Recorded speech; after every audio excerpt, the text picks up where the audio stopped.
যার উপর এই সন্ত্রাসী হামলা হয়েছে এর উপযুক্ত বিচার চাই। আমি প্রশাসনের কাছে এর উপযুক্ত বিচার চাই। এই বলে আমি আমার সংক্ষিপ্ত বক্তব্য এখানে শেষ করছি। আসসালামু আলাইকুম। ধন্যবাদ সালমানকে সুন্দর করে আজকের প্রতিবাদ সভার সারমর্ম উপস্থাপন করার জন্য। এই মুহূর্তে আমাদের সম্মুখে বক্তব্য নিয়ে আসছেন পারভেজ আহমদ, এই উত্তর এলাকার কৃতি সন্তান পারভেজ আহমদ।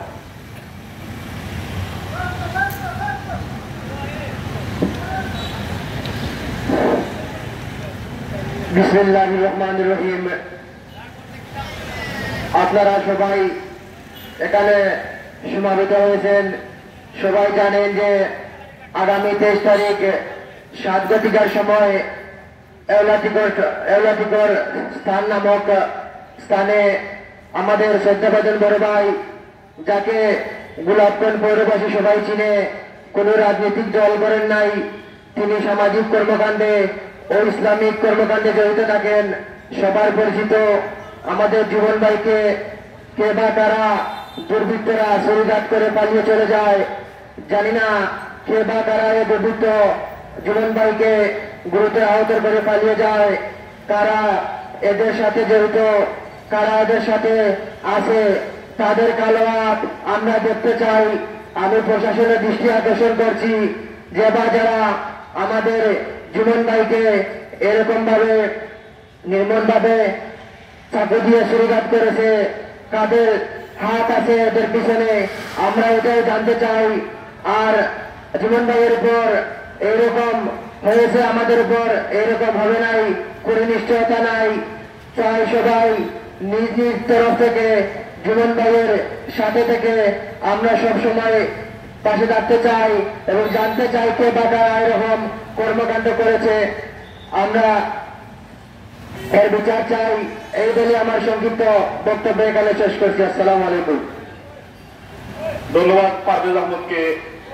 এই মুহূর্তে আজকের এই প্রতিবাদ সভায় সমাপনী সংক্ষিপ্ত বক্তব্য নিয়ে আসার জন্য আমি অনুরোধ করছি সচেতন সমাজের ব্যক্তিত্ব জনাব সেলিম আহমদ। জনাব সেলিম আহমদকে আজকের এই প্রতিবাদ সভায় ওনার সংক্ষিপ্ত বক্তব্য প্রদান করার জন্য অনুরোধ করছি। বিসমিল্লাহির রহমানির রহিম। আমাদের গোলাপগঞ্জের কৃষি সন্তান আমার ভাই জুমন আহমদ, যিনি সর্বদা মসজিদ মাদ্রাসার কাজে নিয়োজিত থাকেন। গত 23 অক্টোবর ওনার উপর সন্ত্রাসী হামলা হয়। আমি প্রশাসনকে বলতে চাই যে যারা এই সন্ত্রাসী হামলা করেছে, যাদের এর পিছনে হাত আছে, তাদের সর্বোচ্চ শাস্তি দাবি করছি। আসসালামু আলাইকুম। ধন্যবাদ সেলিম আহমদকে। এ পর্যায়ে আপনাদের সম্মুখে বক্তব্য রাখবেন পারভেজ লায়েক আহমদ, সুশীল সমাজের ব্যক্তিত্ব জনাব লায়েক আহমদকে আজকের সভার সমাপনী বক্তব্য রাখার জন্য অনুরোধ করছি। বিসমিল্লাহির রহমানির রহিম। আসসালামু আলাইকুম। প্রাণ প্রিয় ব্যবসায়ীবৃন্দ ও আমাদের যুব সমাজ, আজ 23 তারিখ, গত 23 তারিখ বিগত রাত 7 ঘটিকার সময় জুমন আহমদের উপর কে বা কারা ছুরি আঘাত করেছে। আমি দোকানে প্রতিষ্ঠানে বসেছিলাম, হঠাৎ দেখি উপস্থিত হয়েছেন। আমি তো অবাক হয়ে গেছি কাণ্ড দেখে। পরে আমি দাঁড়াবর তার সাথে দাঁড়াবর মেডিকেল হসপিটালে গেছি। যাওয়ার পর সেখানে তাকে গ্রহণ করা হয়নি। এরপর আমরা তাকে নিয়ে উসমানী মেডিকেল হসপিটালে যাওয়ার পথে হঠাৎ তার বমি ও দ্রুত অবস্থায় হয়। এরপর তাকে রক্ত দেওয়ার জন্য বলা হয়েছে।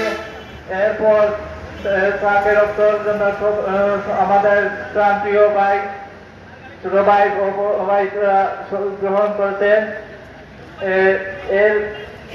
এই নির্মম কর্মকাণ্ড যারা ঘটিয়েছে তাদের দৃষ্টান্তমূলক শাস্তি চাই এবং আমার প্রান্তীয় গোলাপগঞ্জবাসী হয়েছেন এরকম দুর্ঘটনা যেন আর না ঘটে, এই আমি আমার বক্তব্য শেষ করছি। আসসালামু আলাইকুম।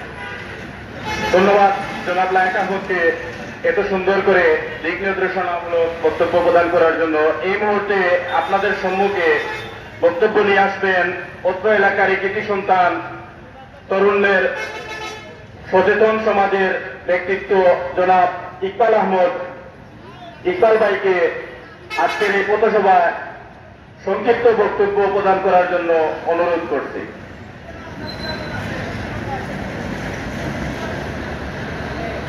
জুমর আহমদ সম্পর্কে হওয়ার মতো কোনো ইয়ে নাই, সবে কই দিছেন তাই কিরকম আসলা বা কিরকম কিতা করছেন।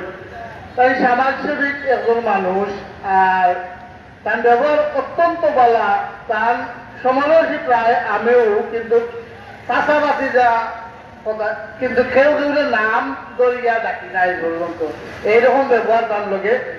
আর আমরা জানি না সে বা কারা এই ঘটনাটা ঘটাইছে। আমরা গোলাপগঞ্জের মানুষে খুব যেমন ধরো এইরকম যে ঘটনা ঘটিব তার লোকে এইরকম কল্পনা নাই। আর বিগত দিন কিছু ঘটনা ঘটিছে, এর প্রতিবাদও আমরা করলাম।